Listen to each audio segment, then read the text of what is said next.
Hi, I'm Jim Hightower, and I support Raul Grijalva because he supports us.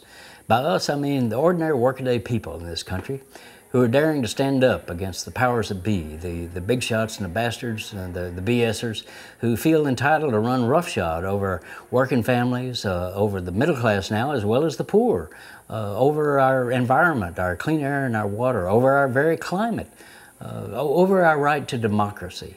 Raul Grijalva is not just a member of Congress. He is a member of Congress who fights for ordinary people and takes on those powers that be, gets in their face. He drives them crazy, actually, but that's a pretty short ride for a lot of them, you know. So we need more Raul Grijalvas in the Congress, but we've at least got to have this one, Raul himself, in the Congress.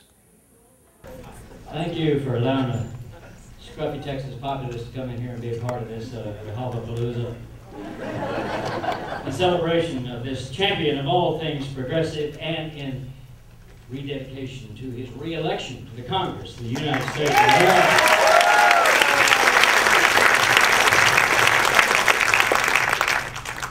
Actually, last time I was on this very stage, I was deathly ill. I'd gotten ill in Albuquerque and flying in here, had to come to Phoenix, which always makes you a little sicker. Tucson. And a couple of doctors here saved my life. Actually, I was in the hospital that night, and they revived me, and so I have a very fond feeling of Tucson. Certainly Tucson's medical establishment here, the anti-establishment actually, of medical people who made that possible. It's just a joy to be here. You know, Oscar Wilde said, "Be yourself, everyone else is already taken."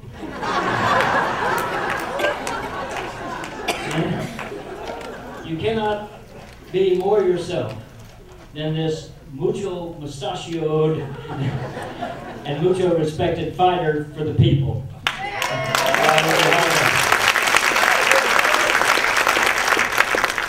fighter con corazón grande y con cojones grandes. You need both. So, just makes me happier than a flea at a dog show to be standing up here looking out in this great theater of all you Raulistas, you corporate greed whackers, you Republican butt kickers, you agitators. Yeah. And what is it we agitate for? We agitate for America's proud progressive values of economic fairness, social justice, equal opportunity for all people. That's what America stands for.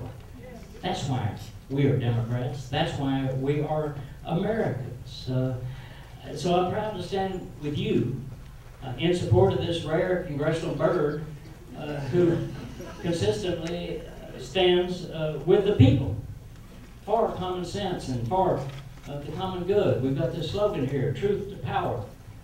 Speaking truth to power is a good thing, but speaking truth about power is even more powerful.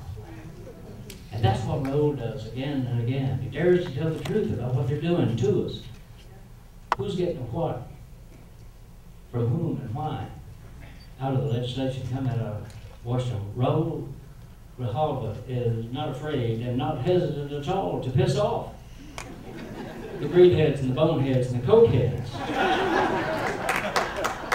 Now running the U.S. House of Representatives. And he drives those corporate interests, the lobbyists, and the Republicans crazy, but as we've seen, that's a pretty short ride.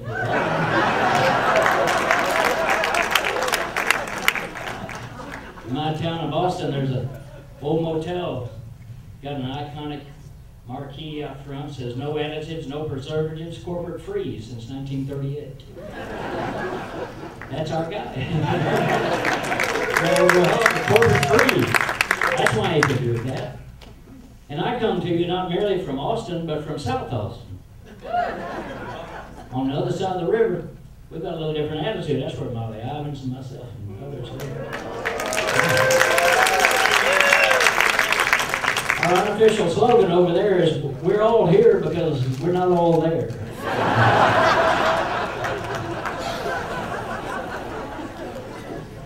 Well, we're all here tonight at the start of this July 4th week, because the power elites on Wall Street and in Washington are not all there, on America's revolutionary little d democratic values, fairness, justice, opportunity for all, they're as confused as goats on AstroTurf when it comes to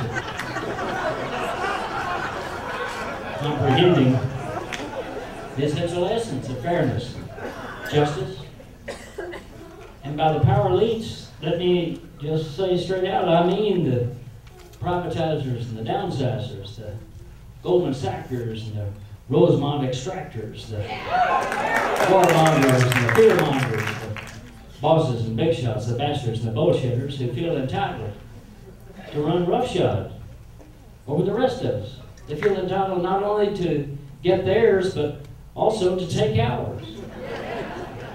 To take our jobs and our wages, to take our pensions and our health care, to take our schools and our parks, to take our rights and our dreams, to take our clean air and water, even take our climate and our democracy. In only 30 short years, the narcissistic rich in our country have moved our nation from Ronald Reagan's trickle-down economics to the Koch brothers' tinkle-down economics.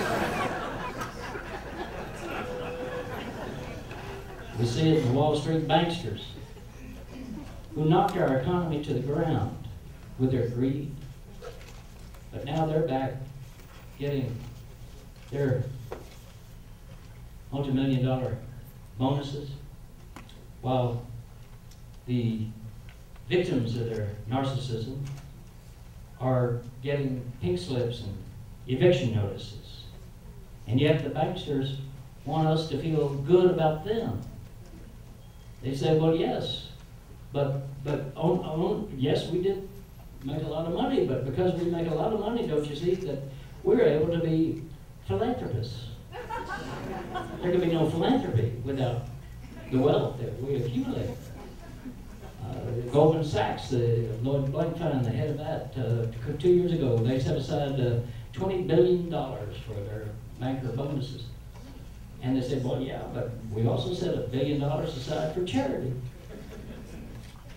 Well, I'll tell you a little quick story about what the gods think of charity. Here we are on Sunday, gathered in this church. It's a story that Earl Long used to tell when he was governor down in Louisiana.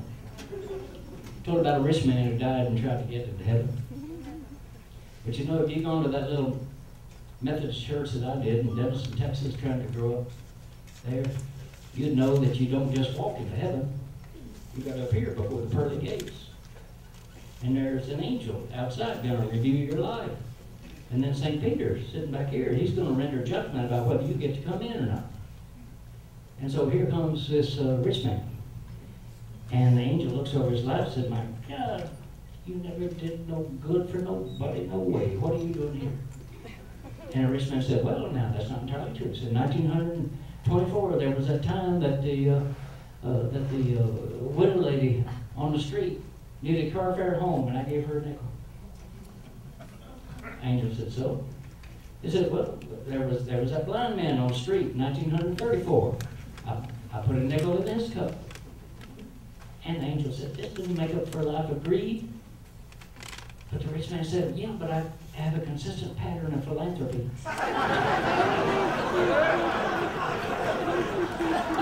In 1944, I was coming out of my bank, Christmas time, there was a Salvation Army kettle, and I put a nickel in there.